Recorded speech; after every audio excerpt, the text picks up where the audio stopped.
राधे राधे दोस्तों, पुत्रदा एकादशी की व्रत कथा।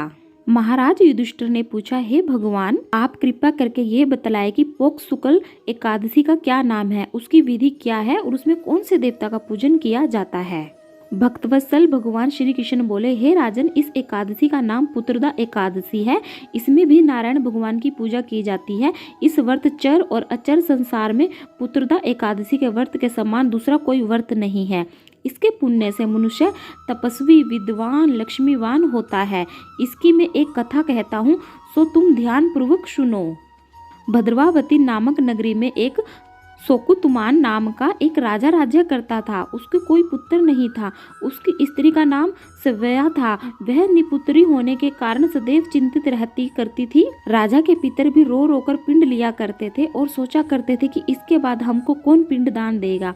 राजा का भाई बांधव धन, हाथी, घोड़े, राज्य, मंत्री, इन सब में किसी से भी संतोष नहीं होता था। वह सदैव यही विचार करता था कि मेरे मरने के बाद मुझको कौन पिंडदान करेगा। बिना पुत्र के पितरों और देवताओं का शरण में कैसे चुका सकूंगा। जिस घर में पुत्र ना हो उस घर में सदैव अंधेरा ही रहता है। इसलिए पुत्र उत्पत्ति के लिए प्रयत्न करना चाहिए। जिस मनुष्य ने एक पुत्र का मुख देखा है वह धन्य है। इसको एक लोक यश और परलोक में शांति मिलती है, अर्थात उनको दोनों लोग सुधर जाते हैं। पूर्व जन्म के कर्म से ही इस जन्म में पुत्र, धन आदि प्राप्त होता है। राजा इसी प्रकार रात दिन चिंता में लगा रहता था। एक समय तो राजा ने अपने शरीर को त्याग देने का निश्चय किया, परंतु आत्माघात हो को महान पाप समझकर उसने ऐसा नहीं किया।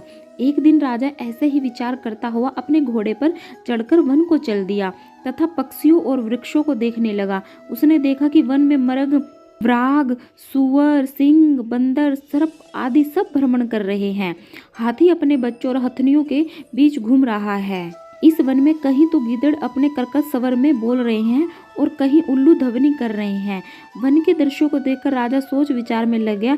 इसी प्रकार आधा दिन बीत गया। वह सोचने लगा कि मैंने कई यज्ञ किए, ब्राह्मणों को स्वादिष्ट भोजन से तर्पण किया, फिर भी मुझको दुख प्राप्त हुआ।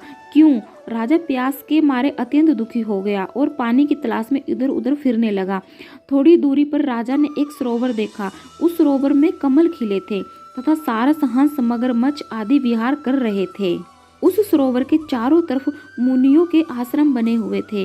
उसी समय राजा के दाहिने आंग फड़कने लगे और राजा शुभ सुकुन समझकर घोड़े से उतरकर मुनियों को दंडवत प्रणाम करके बैठ गया।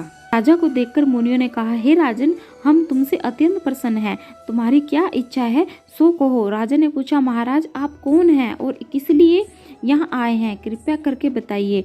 मुनि कहने लगे कि हे राजन, आज संतान देने वाला पुत्रदा एकादशी है। हम लोग विश्वदेव हैं और इस सरोवर में स्नान करने के लिए आए हैं। यह सुनकर राजा कहने लगा कि महाराज, मेरी भी कोई संतान नहीं है। यदि आप मुझ पर भी प्रसन्न हो तो एक पुत्र का वरदान दीजिए। मुनि बोले, हे राजन, आज पुत्रदा एकादशी है, आप अवश्य ही इस व्रत करें। भगवान की कृपा से अवश्य ही आपके घर में पुत्र होगा। मुनि के वचनों को सुनकर राजा ने उसी दिन एकादशी का व्रत किया और द्वादशी को उसका पारण किया। इसके पश्चात मुनियों को प्रणाम करके महल में वापस आ गया। कुछ समय बीतने के बाद रानी ने गर्भ धारण किया और 9 महीने के पश्चात उनको एक पुत्र हुआ।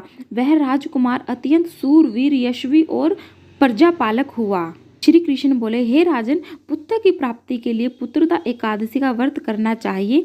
जो मनुष्य इस महात्म्य को पढ़ता है या सुनता है उसे अंत में स्वर्ग की प्राप्ति होती है। तो दोस्तों, ये थी पुत्रदा एकादशी की व्रत कथा। अगर आपको हमारा वीडियो पसंद आ रहे हैं तो वीडियो को लाइक कीजिए, चैनल को सब्सक्राइब कीजिए। राधे राधे। विष्णु भगवान सबकी झोलियों खुशियों से भरे और सबको एक एक पुत्र का आशीर्वाद दे, यही मंगल कामना हम करते हैं।